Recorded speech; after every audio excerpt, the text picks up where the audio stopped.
నన్ను సస్పెండ్ చేసినాక అయినా పర్లేదు, కానీ జరిగింది. నిన్న మహిళలందరూ కూర్చొని మాట్లాడి నేనేమంటున్నా అంటే కేసీఆర్ గారు, కేటీఆర్ గారు, నేను, మా కుటుంబం, మాది రక్త సంబంధం. పదవులు పోతేనో పార్టీలకు వెళ్ళి సస్పెండ్ చేస్తేనో పోయేటటువంటి బంధం కాదు.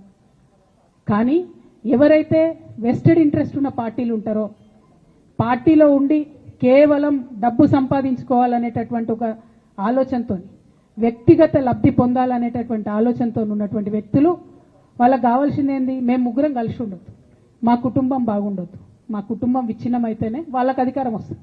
దాంట్లో భాగంగా ఇవాళ మొదటి స్టెప్ నన్ను బయటేసిరు పార్టీలకు వెళ్ళి. అది ఇక్కడితో ఆగదు. నేను గౌరవనీయులు పెద్దలు దైవ సమానులు కేసీఆర్ గారిని విజ్ఞప్తి చేస్తా ఉన్నా, మీకు ఒక సూచన చేస్తా ఉన్నా. దయచేసి మీ చుట్టూ ఏం జరుగుతున్నదో ఒకసారి చూసుకోండి నాన్న. నన్ను ఇవాళ బయటకు పంపొచ్చు, నేను మీలాగా స్ట్రేట్ ఫార్వర్డ్ ఉంటా, నిజాలు మాట్లాడతా.